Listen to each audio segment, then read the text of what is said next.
আমরা bank commission, share বাজার, একই সাথে কিছু কিছু ব্যক্তিরা এখন বলছেন যে যদি এরকম অবস্থা তৈরি করা হয় তাহলে ব্যবসায়ীরা ভয় পেয়ে যাবে, আরও স্তিমিত হয়ে যাবে, আমদানি রপ্তানি ব্যাহত হবে। আপনি সব কিছু মিলিয়ে আপনার বিশ্লেষণটা যদি বলেন। প্রথম কথা হচ্ছে ব্যাংক কমিশন কিংবা ব্যাংকিং সংস্কার কমিশন, সেইটার তো যদি আমরা শক্তিশালী কেন্দ্রীয় ব্যাংক পেতাম, দরকারই ছিল না। কেন্দ্রীয় ব্যাংক তার দায়িত্ব পালনে ব্যর্থ হয়েছে।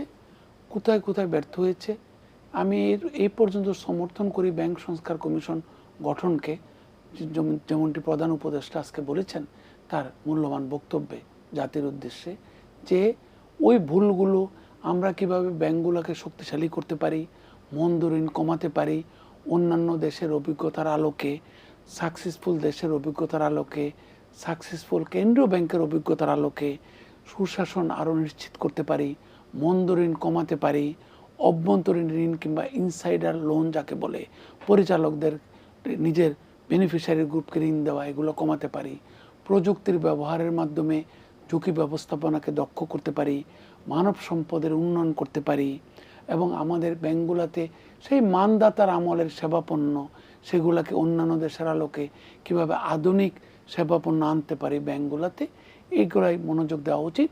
এবং এটা 3 থেকে 6 মাসের বেশি হওয়া উচিত না। তাহলে স্বাভাবিক ব্যাংকিংটাকে স্বাভাবিকভাবে চলতে দিতে হবে। সেই সংস্কারের মধ্যে কেন্দ্রীয় ব্যাংকে এত অ্যাপ্লিকেশন করতে হয় কেন? কেন্দ্রীয় ব্যাংক কেন অটোমেশন করা যাচ্ছে না? কেন্দ্রীয় ব্যাংক কেন প্রুডেন্সিয়াল গাইডলাইন নিয়ে আসতে পারছে কিনা, সেইটা সম্পৃক্ত করা উচিত বলে আমি ব্যক্তিগতভাবে মনে করি। দ্বিতীয় হচ্ছে পুঁজিবাজার। আমাদের পুঁজিবাজার হচ্ছে ম্যানিপুলেশন, ম্যানুভারিং, ভাইদের দ্বারা পরিচালিত। কোনো গবেষণা নাই, কোনো ব্যাকগ্রাউন্ড রিসার্চ নাই বিনিয়োগকারীদের জন্য। আমরা অ্যাসেট ম্যানেজমেন্ট কোম্পানির লাইসেন্স দিয়েছিলাম যাতে করে পুঁজিবাজারে বিনিয়োগের ক্ষেত্রে আরও দায়িত্বশীলতা আসে। বেশিরভাগ অ্যাসেট ম্যানেজমেন্ট কোম্পানি সরকারি নিয়ন্ত্রক সংস্থার সাথে যোগ সাজসে, কিছু কিছু ব্যক্তির সাথে যোগ সাজসে তারা একটা দোর্দণ্ড প্রতাপশালী আকার ধারণ করেছিল। তারা ধরাকে সরা জ্ঞান করেছে, অনেক অনেক অন্যায় করেছে, ক্ষুদ্র বিনিয়োগকারীদের অর্থ নিয়ে তাদেরকে কান্নাকাটিতে ভাসিয়ে দিয়েছে। সেই ক্ষেত্রে আমাদের পুঁজিবাজার অনেকটা ক্ষুদ্র বিনিয়োগকারী নির্ভর, সেটাকে পরিবর্তন করতে হবে। ভারতে 82% উপরে হচ্ছে প্রাতিষ্ঠানিক বিনিয়োগকারী নির্ভর, আমাদের পাশের দেশ, আর 18% হচ্ছে ক্ষুদ্র বিনিয়োগকারী নির্ভর। ইন্টারন্যাশনাল স্ট্যান্ডার্ড হচ্ছে 80-20। কিছু কিছু দেশ আছে 90-10ও আছে, যাদের পুঁজিবাজার অত্যন্ত ভাইব্রেন্ট। সুতরাং আমাদেরকে এভাবে করতে হবে যাতে করে ম্যানিপুলেশন, ভাইয়াদের দাপট কমে, যাতে গবেষণা সঞ্জাত বিনিয়োগ হয়, মানুষ যাতে দীর্ঘকালীন বিনিয়োগকে ধরে রাখতে পারে। এবং ওই যে নিমাই ভট্টাচার্যের বইতে পড়েছেন, তোষক উল্টিয়ে দেখলাম কয়েকটা কোম্পানির কাগজ, ওই যে স্টক ধরে রাখা দাদুর হাতের কোম্পানির কাগজ, এরকম যাতে আমরা রূপান্তরিত করতে পারি। তৃতীয় হচ্ছে যে সামগ্রিকভাবে পুঁজিবাজার, ব্যাংক খাত, অব্যাংকিং খাত, ইন্স্যুরেন্স খাত অনেক পিছিয়ে আছে।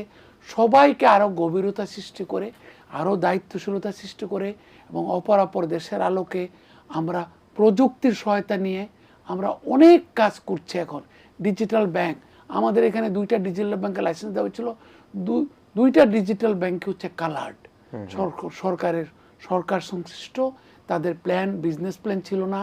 এখন বলা হচ্ছিল তারা অক্টোবরের মধ্যে লাইসেন্স না নিলে তারা বাতিল হয়ে যাবে। ইতিমধ্যে ডিজিটাল ব্যাংক বাতিল করা হয়েছে নগদের। আর করির কি হবে, করি কেন দেওয়া হলো লাইসেন্স, কাকে দেওয়া হলো লাইসেন্স, তখনই গন্ধ বেরোনো শুরু হলো। তখনই প্রথম আলো প্রথম পৃষ্ঠা লিখে ফেলেছিল এই করির প্রধান উদ্যোক্তাকে, এই নগদের প্রধান উদ্যোক্তাকে। কথাগুলো কি হচ্ছিল 15.5 বছরে, যে তুমি চলে গেলে চেয়ে চেয়ে দেখলাম, কিচ্ছু বলতে পারলাম না। করিরটা আমি দর্শকদের হাতেই ছেড়ে দেই, ওনারা গুগল করা শিখে গেছে এখন। অনেক দর্শক